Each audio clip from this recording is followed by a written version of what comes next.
Nama Iit itu panggilan dari siapa emangnya? Panggilan dari mamaku waktu kecil. Oh Jadi iya? keluarga-keluarga tuh manggilnya, mereka malas kali ya. Syahid kepanjangan jadi Iit aja. SMP adalah masa-masa aku anggap saja mempertanyakan diri sendiri. Dan waktu itu SMP itu ketika ADC pertama keluar dengan posisi Rangga sebagai pria pendiam yang baca buku. Kayaknya sebagai pria tidak populer, aku akan mendambakan Rangga gitu. Akhirnya aku belajar bahwa kadang kita sendiri dulu yang perlu gerak mencari tempat tumbuh yang tepat buat kita. Aku jadi berani mungkin karena aku punya ketakutan gitu. Karena tidak ada orang berani tanpa takut. Bener. Orang-orang berani justru karena ada ketakutan dan mereka tetap mau melakukannya gitu.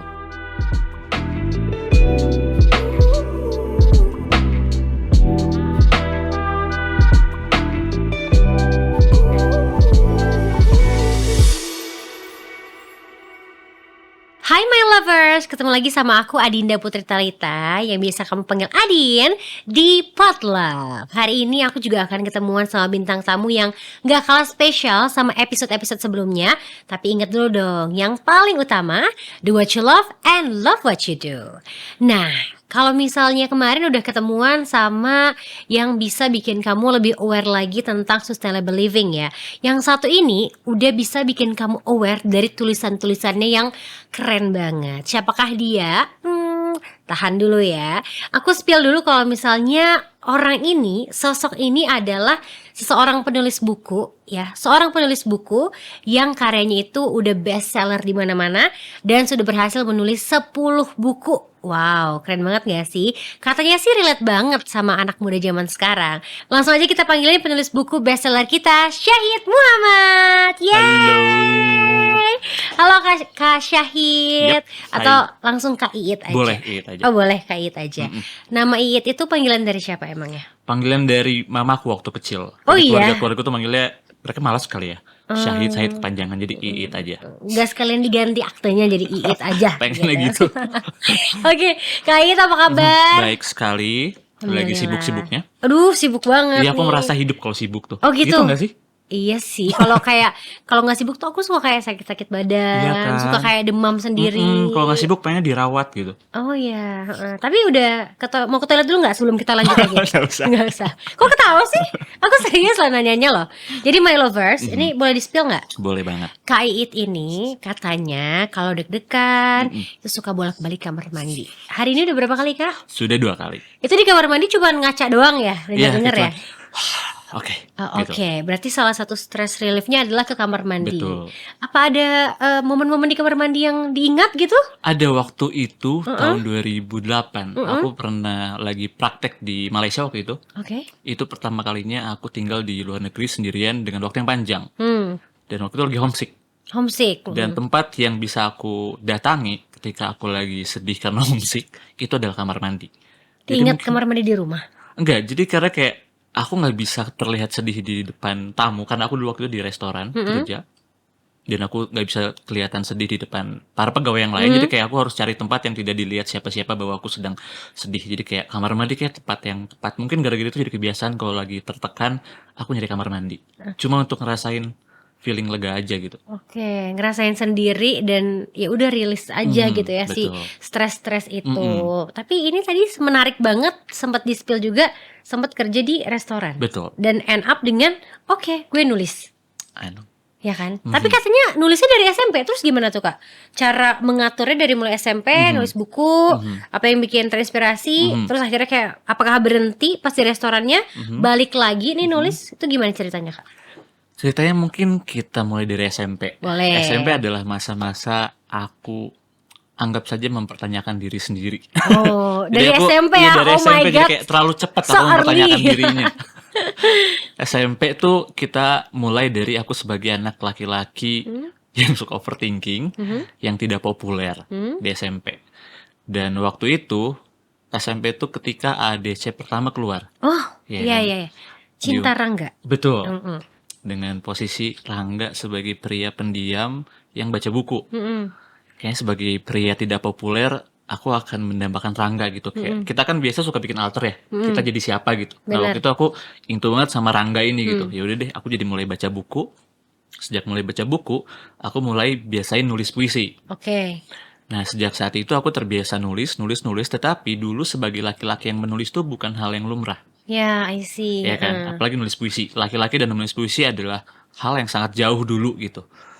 Nah, cuman karena mungkin akhirnya kebiasaan nulis, aku jadi pernah keinginan ada untuk jadi penulis. Hmm. Cuman karena waktu itu aku tidak terlalu terfasilitasi oleh orang-orang yang support aku Oke. untuk jadi penulis, karena banyaknya malah jadi banyak yang ngejek, banyak yang melecehkan dan Karena lain-lain. nggak biasa ya. Iya betul gitu.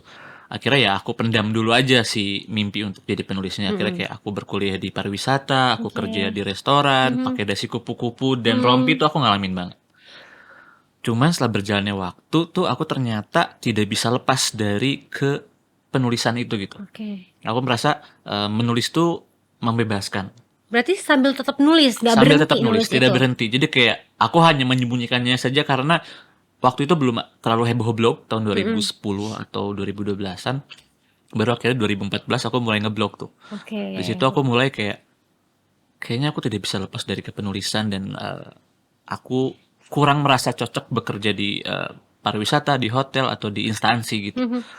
Karena aku merasa aku adalah orang yang lepas. Makanya mungkin kalau ada yang pernah dengar Iit anaknya suka pergi-pergian, anaknya nggak bisa dikekang memang. Ini ngaruh ke hubungan gak nih? Sangat ngaruh sebetulnya sangat ngaruh. Zodiaknya apa kalau boleh tahu? Tebak dong. Yang nggak bisa diatur, yang keras kepala, Oke. yang impulsif. Dominan? Nggak dominan juga, Oh, nggak tergantung dominan juga. lawan bicara. Tergantung lawan bicara. Suka dikejar? Siapa yang nggak suka dikejar? Iya juga sih. Tapi ada yang nggak suka loh. Ada ketika terlalu lekat mengejar ya, anjay. Oke. Melekat nggak? Oke, sorry. Kayak ntar dulu deh gitu ya. Giliran udah ada yang mau malah ntar dulu deh gitu ya. Scorpio. Udah googling. Iya. Suka kebebasan. Betul. Ya tapi ternyata nggak sebebas itu jiwanya. Betul. Bener nggak? Betul. Ya kita jadi segmen tanya zodiak ya sekarang ya. Takut zodiak. Oke. Menarik ya. Ternyata emang si bakat dan juga keinginan untuk menulis itu udah hadir lama nih. Sudah hadir Sebelum lama, akhirnya sebetulnya. kayak mekar. Duh, apa ya Betul. namanya ya? Bersinar, menyala abangku ya. Iya, karena kan kita kadang kita menemui kesalahan-kesalahan dulu ya sebelum akhirnya kita bisa mekar dengan betul. Sama aja kita ketemu orang yang salah dulu sebelum ketemu orang yang tepat. Nah, di posisiku mungkin ketemu sama jalan-jalan atau karir-karir yang kurang sesuai dulu sampai akhirnya aku merasa itu bukan jalanku gitu. Kayak gitu. Oke, kita balik lagi nih ke momen-momen pertama kali nulis ini ya. Di saat terinspirasi oleh AADC pertama, itu tulisan pertama apa yang ditulis? Dulu tuh aku Kenapa ketawa? Aku belum tahu. Nanti ketawanya Dulu- bareng-bareng. Oke, dulu aku tuh bikin puisi lucu aja karena aku ngecengin. Katanya lucu. Terima kasih. Ya, oke. Oke. Nah, waktu itu aku ngecengin temanku di sekolah. Oke. Jadi aku bikin puisi tentang hal itu dan itu sampai sekarang tidak pernah aku berikan tulisannya. Cuman buatku itu menyenangkan karena ternyata jatuh cinta dari jauh tanpa perlu menyampaikan itu bisa dinikmati dan dirayakan sendiri. Oke, inisialnya S. S. Sinta. Salah. Santi. Buat Sally, ujung berung loh. Sally di ujung berung Cenaya. Oke, berarti emang gara-gara naksir cewek awalnya. Iya, jadi waktu itu jadi salah satu tempat aku bisa, akhirnya aku punya alasan untuk menulis. Gitu. I Jadi kayak see. itu pencetus aku akhirnya bisa menulis dan akhirnya melahirkan banyak tulisan-tulisan kayak gitu. Oke, awalnya tentang cinta, tapi kesini-kesini pun makin Makin banyak berkembang. ya, Betul. makin banyak berubah juga. Pastinya penulisannya juga semakin oke. Iyalah bukunya Amin. bestseller kan Terima soalnya. kasih. Oke, dan akhirnya memutuskan untuk berhenti kerja di bagian pariwisata, melepaskan dasi kupu-kupu itu. Betul. Itu trigger pertamanya apa tuh? Jadi sebetulnya abis kerja di bagian pariwisata aku sempat kerja juga di dunia marketing. Trigger yang paling besar adalah dulu aku merasa tidak berkembang. Oke. Aku merasa tempat ini bukan ruang yang bisa memfasilitasi aku untuk berkembang sesuai dengan apa yang aku mau. Dulu aku resign dari kantor tanpa tabungan, aku punya kerjaan baru. Wah, berani sekali. Aku adalah anak yang berani menurutku karena Karena Scorpio. betul salah satunya karena aku paling gak bisa tahan lama di tempat yang tidak sesuai buat aku. Oke.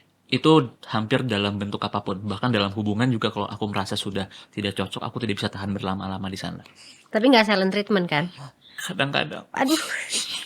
Maaf. Scorpio. Dulu. Ya. Kan sekarang udah berkembang, insya Allah. Oke, nah dari situ perjalanan juga masih panjang. Aku kayak belajar foto, aku tetap nulis di blog, aku tetap ketemu, aku jadi ketemu sama penulis-penulis di blog, karena ada komunitasnya kan. Iya. Akhirnya aku belajar bahwa kadang kita sendiri dulu yang perlu gerak mencari tempat tumbuh yang tepat buat kita. Wow. Menurutku gitu, karena kita nggak bisa terus-terusan nungguin orang memfasilitasi it kesini lo jalannya, it kesini lo gitu. Nggak selamanya kita disuapin terus. Betul berarti gitu. ya. Karena dari kecil tuh aku sebetulnya jauh dari buku-buku, aku jauh dari literasi, aku jauh dari mimpi gitu. Yang mengajari aku punya mimpi adalah buku-buku yang aku baca. Jadi aku nggak bisa minta orang-orang di sekitarku untuk memberikanku encourage, it ayo bermimpi, it ayo kerja keras, karena mereka nggak pernah ngasih itu. Tapi kalau misalnya aku terus mengeluh dan menyalahkan mereka tidak pernah memfasilitasi mimpi yang aku inginkan, aku nggak akan kemana-mana juga gitu. Jadi makanya akhirnya dari 2014 aku mulai ketemu teman-teman baru, teman-teman jalan-jalan, teman-teman nulis, dan akhirnya aku yang perlu pergi ke tempat di mana aku bisa tumbuh dengan baik.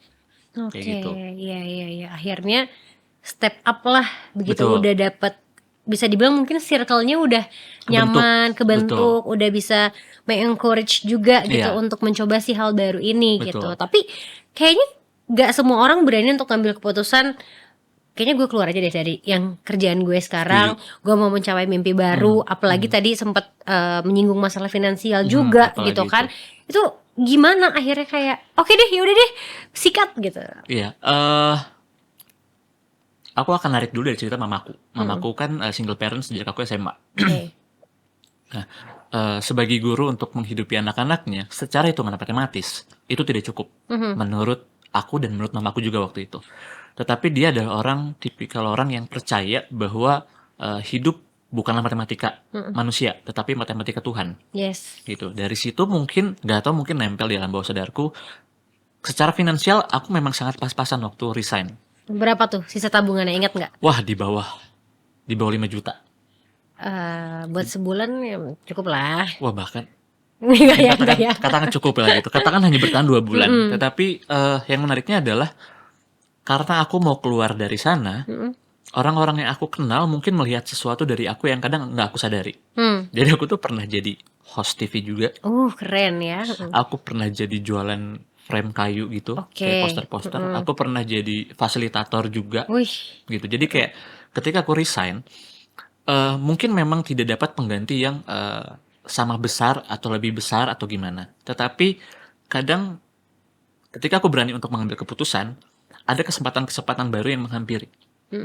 Karena hasil dari bagaimana aku mau berkenalan dengan orang-orang baru, bagaimana aku mencari tempat-tempat agar aku bisa berkembang dan bertumbuh gitu. Dari situ juga orang-orang sering bilang, gila sih, lu berani banget sih. Terus aku selalu bilang, enggak, gue juga takut. Aku bilang, kenapa? Aku jadi berani mungkin karena aku punya ketakutan gitu. Karena tidak ada orang berani tanpa takut. Bener. Orang-orang berani justru karena ada ketakutan dan mereka tetap mau melakukannya gitu.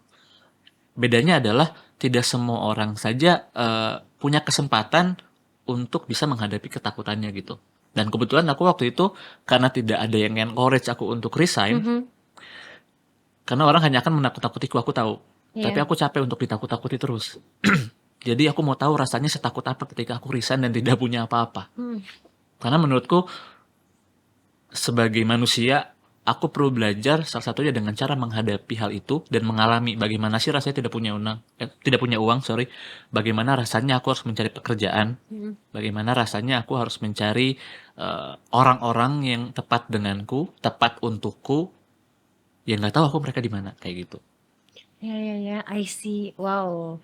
Karena aku pun dalam hidupku juga punya ketakutan-ketakutan tersendiri ya ketika mengambil langkah tidak kerja kantoran, diragukan oleh keluarga. Apalagi itu tuh kan momen-momen dimana ngerasa ke diri sendiri tuh ada ketakutan dan keraguan kayak bisa nggak ya gitu kan, kayak bisa nggak ya bertahan hidup gitu, ketika apalagi ketika dari surroundingnya tuh nggak bisa, lo nggak bisa Iya, kayak gini. malah bikin kita jadi Itu tuh takut gitu, salah kita gitu, nggak udah percaya. dibilang salah duluan padahal kita tuh belum nyoba dan belum buktiin kalau kita Betul. tuh bisa gitu.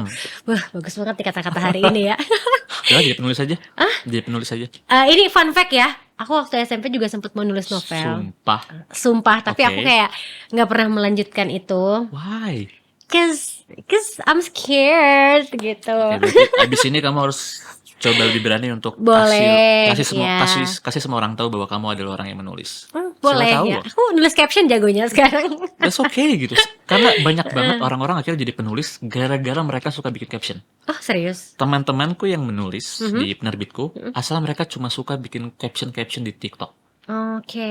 Sesederhana itu. Dan banyak banget orang-orang yang tumbuh di sosial media karena mereka berasal dari hal-hal sederhana kayak gitu. I Tapi see. terus-terusan dilakukan. Oke, konsistennya itu Iya, ya yang gitu. sulit. Satu, konsisten dan menghadapi malu dari teman-teman. Oh, Ya aku kan, sih itu udah kadang nggak suka. ada urat malunya Apalagi ya. itu. Ya berarti one step closer untuk jadi penulis menurutku. Iya. Apalagi kalau misalnya ya mungkin tadi ya ngerasa tabu, ngerasa nggak ada bisa dibilang mungkin ilmunya gitu Betul. dalam menulis buku. Apalagi tadi sempat KI sempat cerita kalau misalnya lingkungan KI itu nggak ada yang dekat dengan buku, nggak pernah diracunin sama buku-buku, nggak pernah disuruh Betul. kayak coba dibaca gitu ya. Akhirnya bisa balik lagi dan bikin buku gitu kan. Nah, pertanyaannya kira-kira gimana ceritanya tuh akhirnya Bisa bikin buku. bisa bikin buku gitu, tapi dari knowledge yang mungkin gak sebanyak orang-orang yang Betul. terliterasi dengan baik gitu tentang betul. buku-buku itu gitu. Nah, kita tarik perjalanannya dari aku berani ngambil keputusan untuk resign, habis resign aku nyari kesana kesini orang-orang yang sesuai buatku. Karena menurutku salah satu hal yang penting buat passion kita adalah bertemu dengan orang-orang yang tepat. Oke. Orang-orang yang sejalan sama passion kita. Ketemu teman-teman yang suka jalan-jalan, ketemu teman-teman yang suka nulis. Ketika udah ketemu sama teman-teman yang suka nulis, waktu itu di 2016, penerbit itu sampai sekarang sebetulnya. Penerbit itu sebetulnya mencari penulis. Oh iya. Ya, Masih sampai sampai sekarang. sekarang. Penerbit akan mencari di tempat-tempat di mana mereka mudah ditemukan. Contohnya? Orang-orang yang punya followers karena sudah bertumbuh. Oh, I see. Ya kan, kita balik lagi ke konsistensi tadi. Suka nulis misalnya di caption, akhirnya tulisan-tulisan kita akan bertemu sama pembacanya. Semakin banyak orang yang membaca, semakin banyak katakanlah yang follow kita. Dan kebetulan waktu itu yang ditawarin lebih dulu tuh temanku untuk jadi penulis. Akhirnya aku bilang sama temanku, namanya Bella ajak-ajak dong kalau misalnya ada project nulis lagi. Maksudku, aku tidak mau menutup diri bahwa aku ingin juga. Kalau misalnya kamu berkenan, aku mau diajak loh gitu. Akhirnya di kesempatan kedua dia ngajakin aku untuk nulis buku. Aku tidak punya pengalaman sama sekali untuk menulis novel. Oke. Sama sekali. Dan aku tahu bahwa di luar sana banyak penulis yang keren banget. Iya, betul. Yang jago-jago. Kayak, aku siapa? Tapi gara-gara pertanyaan itu, aku siapa? Disitulah menurutku kesempatan di mana aku memperkenalkan siapa aku. Oke. Lewat tulisan-tulisan yang aku bikin, lewat karya-karya yang aku bikin. Aku nggak tahu ilmunya gimana caranya bikin novel. Aku hanya merasa aku tahu kita harus menulis apa. Aku bilang sama temanku waktu itu si Bella. Bel, konsepnya gini, gimana menurutmu? Oke, masih bikin. Oke, akhirnya kita bikin 1 bulan waktu itu. Bikin novel pertama. Sebulan. Sebulan. Itu singkat loh. Ya kan? Betul. Untuk Sangat penulis singkat. waktu novel sebulan tuh singkat banget gitu. Karena dulu lagi membara banget kan. Oh, Kayak iya. aku mau Berapi-api. memperkenalkan gitu. Aku siapa gitu. Nah, akhirnya dari situ ternyata bukunya ramai dan diterima. Dari buku pertama akhirnya penerbit nawarin lagi, ya udah bikin sequel, bikin kedua. Habis bikin kedua ternyata diterima juga. Ya udah masih bikin buku ketiga. Nah, buku ketiga ini aku mulai menulis sendiri atas namaku gitu. Yang pertama kedua kan Berdua. berdua. Nah, yang ketiga mulai tentang hal-hal yang menarik perhatianku. Oke. Karena di buku ketiga aku sudah mulai tertarik untuk membicarakan isu kesehatan mental. Oke, Di buku ketiga. kita tahan dulu. Berarti 2 buku pertama itu tentang apa tuh inspirasinya? Tentang romance Oke. yang menurutku tuh kayak ini Jadi pernah nonton film Flip nggak? Flip tuh yang mana ya? Ada salah satu film luar yang mereka tuh anak kecil jatuh cinta. anak Oke. remaja, tetapi si filmnya diambil dari dua sudut pandang, dari sisi perempuan Oh, dan jadi kayak laki-laki. POV-nya diganti-ganti Betul, gitu. diganti-ganti gitu. Mm-mm. Nah, menurutku kayak kenapa bentuk konsep kayak gitu nggak kita masukkan ke dalam buku? Karena menurutku kita selama ini mendengar cerita seringnya dari satu sudut pandang. Yes. Dan gimana kalau misalnya pembaca bisa melihat dua sudut pandang agar mereka bisa kaya akan perspektif bahwa perempuan tidak melulu seperti apa yang laki-laki lihat, begitupun Mm-mm. sebaliknya. Kayak kita ngasih kesempatan buat perempuan bersuara lebih banyak, Mhm. begitupun untuk laki-laki. Jadi Kayak gitu. balance Jadi ya. balance gitu, bahwa mereka juga punya keinginan lah untuk didengar sebagaimana apa yang mereka ingin katakan. Mhm. Kayak gitu. Oke, lanjut lagi tadi. Mhm. Buku ketiga Buku tentang mental ketiga. health gitu. Long story short, kita Mhm. balik lagi ke masa lalu. Masa lalu. Ini Oke. kayak novel sendiri ya menurutku Mhm. gitu. Karena maju mundur. Di 2014, ketika masa-masa pencarian, itu aku mengalami gangguan kecemasan. Oke. Anxiety. Ya, dulu aku kena panic attack dulu. Jadi Mhm. panic attack itu adalah kepanikan yang tiba-tiba, Mhm. tetapi tanpa trigger. Oh, bisa ya? Bisa. Jadi kayak tiba-tiba kayak rasanya tuh kayak ada yang mau masuk, Mhm. atau ada yang mau menunggangi, atau mau dicabut nyawanya. Rasanya takut itulah Mhm. intinya. Nah, gara-gara itu aku jadi tidak bisa hidup dengan tenang. Hmm. Setiap hari rasanya kayak takut kayak akan mati di mana, akan tiba-tiba mati di mana dan Mhm. lain-lain. Dan akhirnya aku sama seperti orang-orang yang baru mengenal isu kesehatan mental sebetulnya. Mhm. Aku adalah orang yang mengalami self diagnose waktu itu. Oke. Kenapa? Karena di 2014-an waktu itu isu kesehatan mental tidak semeledak sekarang. Mhm. Masih tabu lah ya untuk Masih dibahas tabu ya. banget gitu. Apalagi untuk mau ke psikolog atau psikiater ya kan. Takut, Takut dan malu. malu. Mhm. Mau curhat ke orang tua, takut ngebebanin. Mhm. Akhirnya kita self diagnose sendiri, di mana justru aku akhirnya menemukan sesuatu yang menarik tentang self diagnose. Mhm. Itu memang cukup salah di mata medis atau di mata praktisi. Kita emang nggak boleh, karena takutnya kita menginternalisasi. Tetapi dari sudut pandang lain, orang yang sedang men-self-diagnose sebetulnya di sisi lain sedang berusaha untuk memahami dirinya sendiri. Oke, I see. Begitu. Jadi ini tidak untuk ditiru, Mhm. tetapi kita lihatnya dari sudut pandang lain bahwa ini orang tuh lagi mau berusaha mengenal diri. Dia tuh kenapa? Dia mungkin melabeli sesuatu bukan untuk keren dan dilihat, gue punya anxiety, gue punya bipolar atau Mhm. apa. Tetapi itu adalah title di mana aku ada di keadaan tertentu yang aku masih struggle untuk itu. Dan aku ingin orang-orang di sekitarku mengerti bahwa aku sedang Tidak baik-baik saja. tidak baik-baik saja. Bukan berarti aku ingin dikasihani, disayangi hanya karena aku punya bipolar atau hanya karena aku punya anxiety, Mhm. kayak gitu. Nah, gara-gara itu, aku melihat banyak teman-temanku ternyata mengalami masalah yang serupa. Hmm. Dan banyak orang-orang akhirnya makin banyak yang speak up untuk isu kesehatan mental. Dan waktu itu di 2018, di buku ketiga itu, belum banyak novel-novel yang mengangkat isu kesehatan mental. Ya. Dan akhirnya dari situ aku mau untuk menuliskan isu-isu kesehatan mental untuk anak-anak remaja, tetapi lebih ringan. I Karena kan di see. anak remaja, Pembahasannya nggak seberat ya itu nggak seberat ya. itu gitu. Kayak kita dengar kesehatan mental aja udah berat gitu. Bener. Gimana cara aku bisa memperkenalkan isu kesehatan mental dengan hal yang ringan, kayak gitu. Sederhana itu aja. Oke, tapi itu ngerjainnya sambil kabur-kaburan gitu nggak tuh? Pasti harus Oh, kabur-kaburan. harus kabur-kaburan. Soalnya dari Intel Potlove tuh katanya Kak Iit ini doyan banget jalan-jalan kabur gitu, tiba-tiba Betul. hilang gitu buat mencari kewarasan gitu. Benar? Betul. Mungkin Benar. aku nggak tahu ya kenapa aku tuh jadi suka kabur-kaburan. Mungkin karena dulu aku sempat suka jalan-jalan sama komunitas, Oke. atau aku suka tempat-tempat yang terus-terusan berubah. Entah aku mungkin masih ada satu luka, nggak tahu yang mana, belum tahu, yang bikin aku jadi terus-terusan kabur-kaburan, jadi susah stay di satu tempat untuk waktu yang lama. Tapi menurutku dari kabur-kaburan ini malah jadi menghasilkan banyak sekali bank inspirasi gitu untuk Oke. novel-novelku. Paling jauh kaburnya kemana? Kenapa narik napas dulu nih? Terakhir kemarin ke India sama ke Kazakhstan. Oke, berarti di sana itu cuma nyari inspirasi atau kayak sambil nulis juga? Nyari inspirasi dan sambil nulis. Ya. Jadi aku tuh suka ketemu sama orang-orang sebetulnya. Suka ketemu sama orang baru, suka ngobrol kayak tentang apapun, tentang hidup mereka, apa yang menarik dan lain-lain. Dan itu buat aku tuh kayak aku merasa kaya aja dengan cerita dan pengalaman. Jadi aku punya banyak hal yang bisa aku ceritakan juga ke teman-teman gitu. Paling lama kaburnya berapa lama? Kemarin terakhir 2 bulan. 2 bulan? 2 bulan. Itu nggak dicariin siapa gitu? Jadi Atau kabarnya nggak sendiri? kabarnya sendirian kabar waktu itu. sendiri.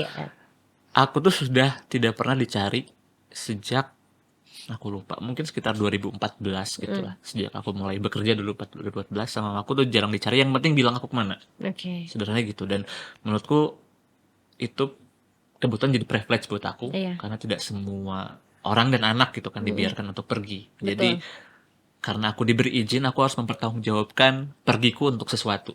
Bukan hanya kabur yang kabur gitu, tetapi kabur nggak untuk jelas iya ngapain gitu. gitu ya. Tapi kabur untuk menghadapi sesuatu ketika aku pulang kembali kayak gitu. Oke, tadi kita udah nge-spill ya cerita dari 3 buku pertamanya Betul. gitu kan. So far udah ada 10 nih 10 buku. bukunya. Mungkin buat my lovers nih sekarang yang masih belum tahu buku-buku dari Kak Iit sendiri, ada rekomendasi gak sih yang bisa my lovers baca nih yang relate gitu, paling relate sama karyanya Kak Iit? Mungkin buku kedua, ketiga, atau misalnya dari judul apa yang paling rekomen nih buat misalnya buat mental health gitu kan. Ada juga yang buat apa lagi gitu, Secara mental, boleh. oke. Yang romance itu buku pertama sama kedua. Oke, yang 2 POV perlu itu dibaca. ya. Iya, yang 2 POV itu. Karena menurutku ternyata sampai sekarang tuh masih relate sama anak-anak Gen Z zaman sekarang katanya. Nah, yang kedua untuk hal-hal yang ini menarik sebetulnya. Jadi kalau aku bikin buku, aku selalu membayangkan sosok manusia. Maksudnya manusia yang ada atau bikin karakter baru nih? Nah, jadi aku pernah baca sebuah statement bahwa kita akan tumbuh antara mencari orang yang kita butuhkan tapi tidak pernah kita punya, atau menjadi orang yang pernah kita butuhkan tapi kita tidak pernah punya. Oke. Gitu, oke?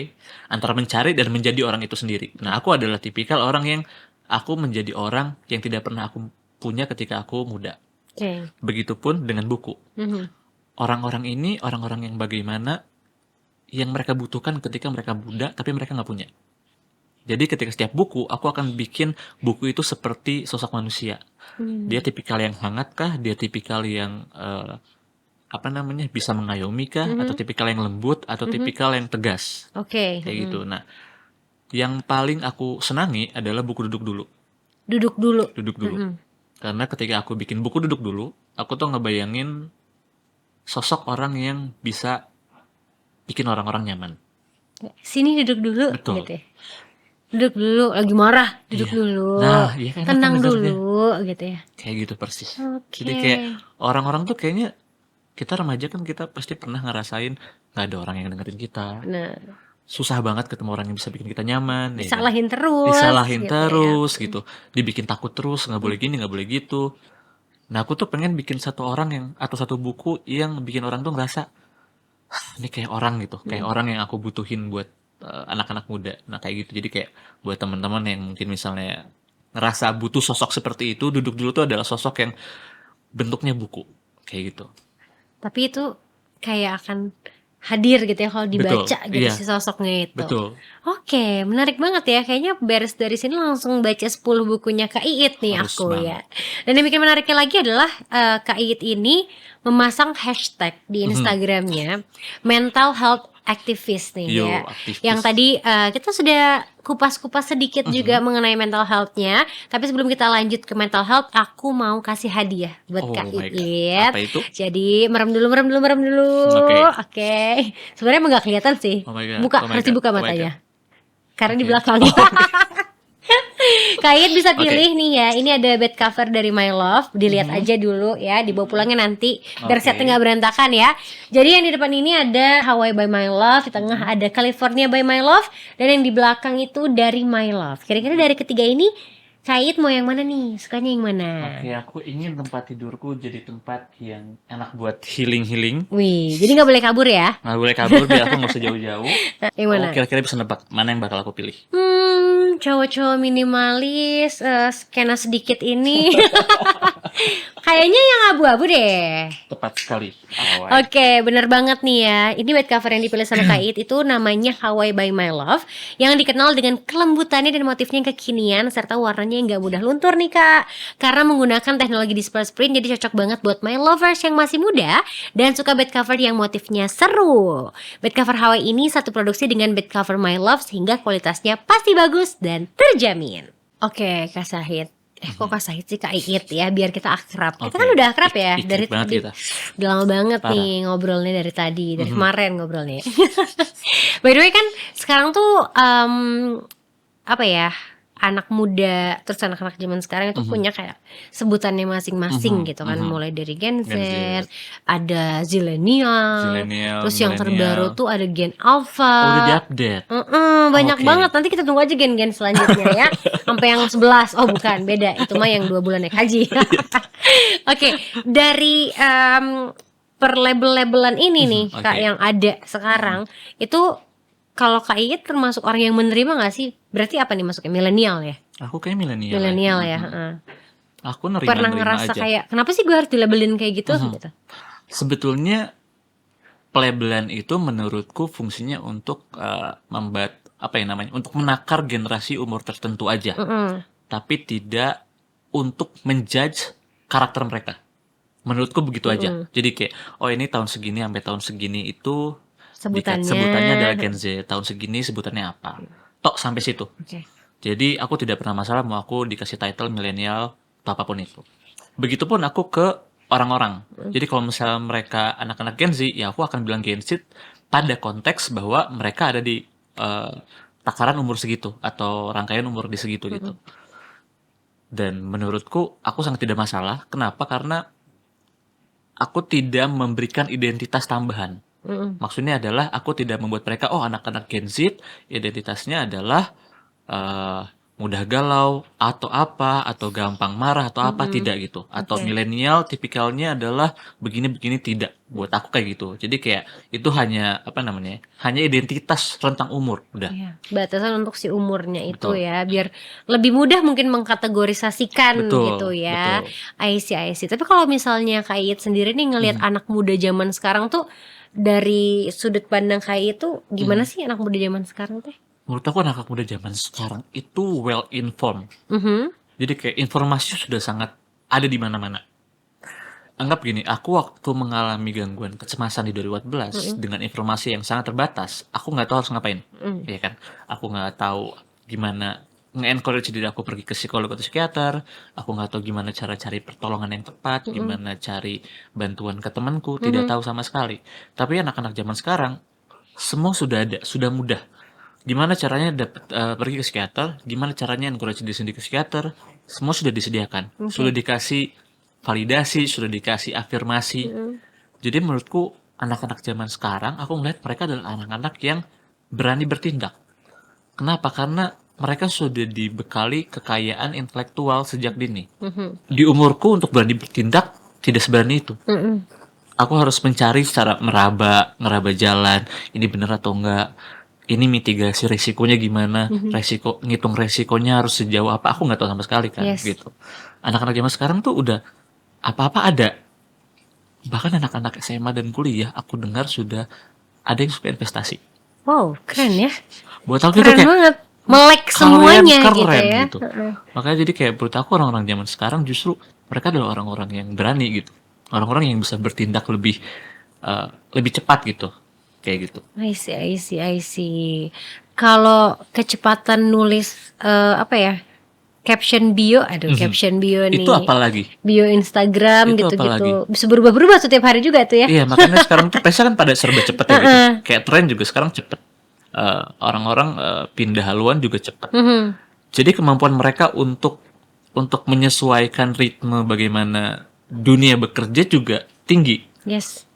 Orang-orang seangkatan aku mengikuti ritme perkembangan zaman sudah mulai memudar kemampuannya. Justru menurutku kayak anak-anak muda zaman sekarang tuh mereka keren-keren aja gitu. Karena mereka bisa ngikutin perkembangan zaman dengan kecepatan yang sama. Oke, Gitu. I see. Apalagi dengan ada sosial media juga akan bisa menambah informasi mereka, terus juga validasi diri mereka sendiri. Bisa dengan mudah didapat. Kalau nulis hashtag di Instagram itu menurut kakak validasi juga atau enggak tuh? Menurutku itu adalah sebuah positioning. Betul. Betul. Dengan menggunakan hashtag mental health activist di Betul Kak Iit sekali. Instagramnya ya. Betul. Dari kapan Kak memasang Fun hashtag fact, itu? itu baru mulai tahun ini. Oh, tahun ini. Betul. Kenapa baru berani tahun ini? Nah, prosesnya panjang karena aku sebagai orang yang peduli sama isu kesehatan mental, Oke.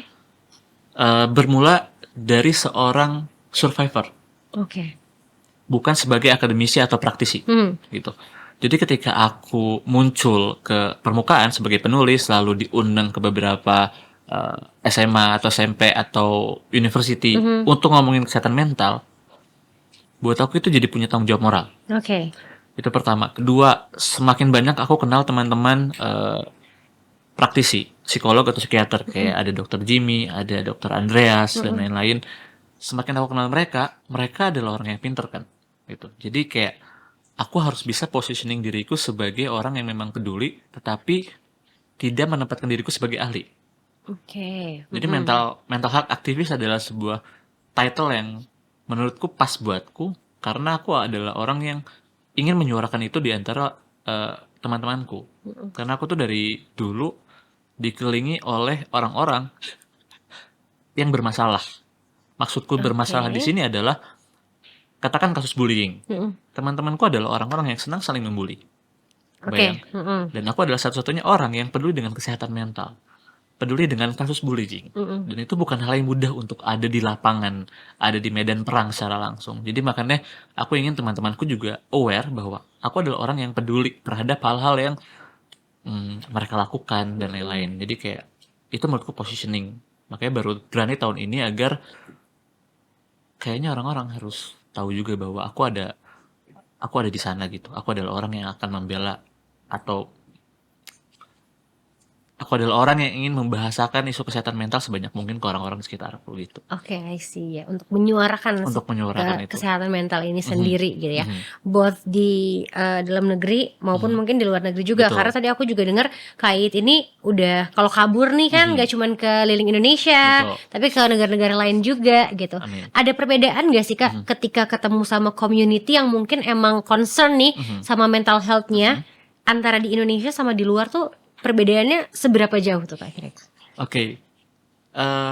Kita akan berangkat dari tempat-tempat yang aku datangi dulu ya. Boleh. Tempat-tempat yang aku datangi adalah kalau lagi keluar, aku pasti tinggalnya di hostel. Hotel, berarti yang rame gitu ya? Betul, yang rame. Dan ketika di hostel, kita ketemu sama orang banyak. Ketika kita ketemu orang banyak, orang-orang akan memposisikan dirinya sebagai orang yang terbuka. Oke. Karena pada akhirnya ketika aku ketemu sama teman-teman dari luar, apalagi dari Eropa atau mungkin dari Amerika, mereka sebetulnya orang yang sama aja kayak kita. Oke. Orang yang pergi buat healing, orang yang pergi untuk party, orang yang pergi untuk cari kenalan baru, untuk menikmati dunia, sama aja sebetulnya sama kita. Bedanya satu, mereka ternyata dari cara aku ngobrol sama mereka, mereka adalah orang yang pintar. Maksudku pintar adalah mereka orangnya komprehensif. Mereka tuh terbiasa untuk melihat sesuatu dari jauh.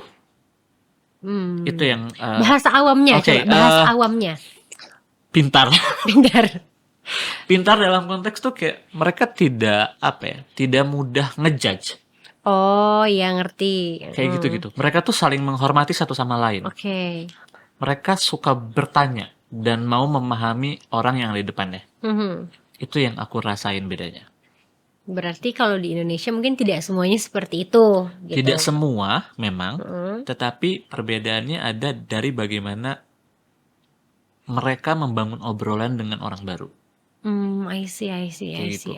Meskipun di Indonesia juga banyak orang-orang yang ketika ketemu tuh, obrolannya tuh bisa berkembang enak, tuh bisa jadi ngobrol kemana-mana, pernah kan kayak gitu. Ada yang emang kayak udah ngobrol sesuatu hal, ya udah berhenti di sana gitu betul, ya. Gitu. Nah di Indonesia juga sebetulnya ya banyak aja sama gitu, tetapi entah kenapa aku ngerasa di luar tuh aku merasa jauh lebih nyaman untuk berbicara di luar gitu. Oke, tapi pernah gak sih waktu lagi kabur nih, kan dari tadi ceritanya kan ketemu sama community, mencari orang-orang yang mungkin punya interest yang sama. Pernah nggak begitu lagi kabur teh?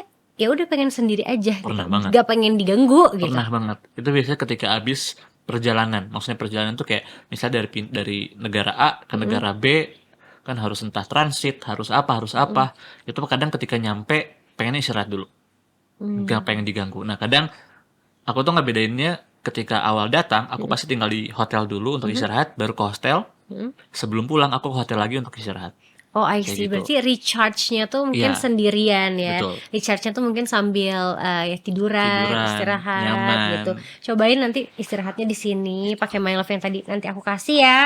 Iya. Itu makin nyaman banget. Tapi Pasti suka langsung nulis keisi. sambil di kasur gitu gak sih? Suka banget. Apalagi aku tuh suka Kenapa? banget nulis di kasur sebetulnya. Serius? Betul, sambil nyender. Mm-mm. Karena fun fact, badanku sensitif. Gimana tuh sensitif itu? Sensitif. Ada aura-aura negatif tuh aku kabur nih kalau nggak. Asin aku nggak bisa sama yang nggak bikin nyaman. Oh gitu. Apakah aku bikin nyaman hari ini? Ngobrolnya panjang berarti nyaman. Oh nyaman ya berarti. Betul. Alhamdulillah belum izin ke toilet ya, my lovers. Iya, tadi nggak ikut ke toilet soalnya. Kayak Iya, gitu. iya, Jadi iya. aku nggak bisa sama yang nggak bikin nyaman. Badanku tuh kayak kalau misal dia terlalu apa, dia kadang nggak enak. Jadi ketika nyaman, aku bisa betah nulis berjam-jam di atas kasur. Oke, jadi nanti ini dibawa pulang yang ini, Terima yang kasih, ini aku juga, karpetnya juga. Oh banyak, Boleh pokoknya banget lengkap semuanya. banget ya. Ikut aja ke rumah. kalau Ikut. gitu. Oke. Aku enggak kan ya? Boleh. Ya. Salting. Oke. Kita balik lagi nih ngomongin tentang si Gen Z dan generasi-generasinya gitu ya. Mungkin generasi ke atas nih. Oke. Karena sebagai penulis buku kan pasti yang membaca kan nggak sesuai sama nggak itu lagi. Betul. Akan ada Akan pembaca-pembaca baru gitu Betul. Kak. Kalau untuk menangani atau mungkin let's say menyikapi nih si Gen Z dan generasi selanjutnya nih yang suka self diagnose itu, menurut Kakak is that okay gitu, atau mungkin emang kalau bisa jangan gitu? Kalau dilihat dari kacamata medis atau kacamata praktisi, yang berbahaya yang tidak bisa ditakar oleh si orang yang mendiagnosa dirinya sendiri adalah menginternalisasi diagnosanya. Misalnya begini, katakan aku mendiagnosa diri aku sebagai bipolar yang sesuai dengan batasan pengetahuanku, misalnya bipolar itu berarti mood swing, misalnya kayak Yes. gitu. Itu kebanyakan yang orang tahu kan bipolar itu mood swing. Nanti happy, nanti sedih Iya, sendiri betul gitu. Jadi mereka sebetulnya tanpa sadar mereka tuh bisa mensugesti tubuhnya sendiri untuk beneran punya mood swing. Gitu. Beneran punya mood swing yang sesuai dengan apa yang di kepalanya, sesuai dengan diagnosisnya. Nah, jadi dari kaca praktisi, menurutku jangan untuk mendiagnosa, karena kita tidak tahu, kita bisa membatasi diagnosa kita sejauh apa dengan bagaimana cara kita tanpa sadar menginternalisasi si diagnosa itu. I see. Tapi kalau dari kacamata bagaimana kita mau melihat dan memahami juga Diri sebetulnya sendiri. jangan. Oke. Jadi kayak itu tuh wajar, tetapi tidak semua hal yang wajar baik. Oke. Kayak gitu. Jadi kayak menurutku kalau misalnya bisa tidak mendiagnosa diri sendiri, lebih baik jangan.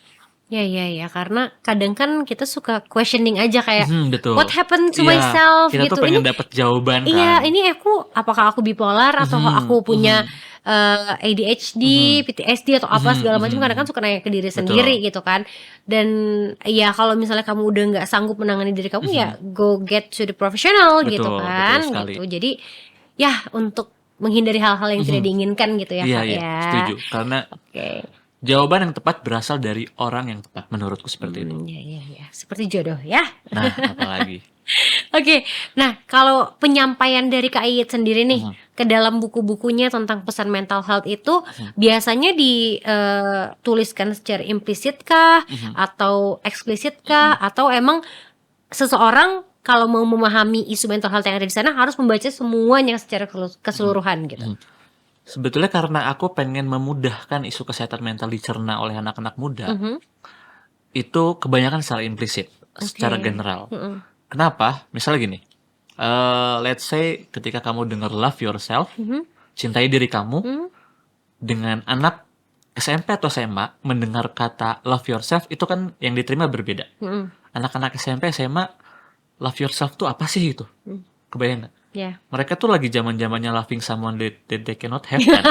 Gak ada konsep love yourself tuh gak ada. Monkey love. Iya gitu. Jadi kayak makanya gimana cara membuat anak SMP atau SMA paham loving yourself tuh apa. Jadi kayak aku angkat dari kejadian sehari-hari, dari bagaimana cara mereka memilih pasangan, dari bagaimana mereka memilih teman-teman mereka, itu kan bagian dari loving yourself juga. Nah sederhananya kayak gitu. Kebanyakan secara implisit dan kejadian sehari-hari.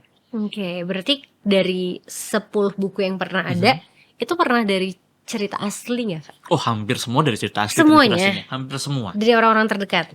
Betul, dari orang terdekat atau bahkan orang-orang terjauh. Oh, orang-orang terjauh tuh gimana maksudnya? Jadi maksudnya kayak kadang ada orang DM nyeritain masalah mereka. Oke. Jadi aku tuh ngumpulin data cerita, oke, ini kayak bagus di isu di bagian ini, cerita ini kayak bagus dikembangin ke arah sini, ke sini. Jadi kayak satu novel itu sebetulnya kumpulan cerita fakta. Oke. Nah, aku ingat banget kalimat dari salah satu penulis favoritku, Andra Hirata, bahwa fiksi adalah cara terbaik menyampaikan fakta. Wow. Bagus Makanya sekali kayak, kata-katanya. makanya gara-gara itu aku jadi mikir kayak, ya udah aku kumpulin beberapa fakta cerita orang lain, disatuin jadi satu buku dan aku kembangin kayak gitu. I see.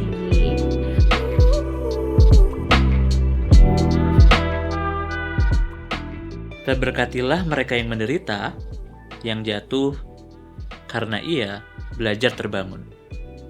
Darinya terbentuk dasar-dasar berjalan, dan dipahatnya pondasi berdiri di atas kakinya sendiri.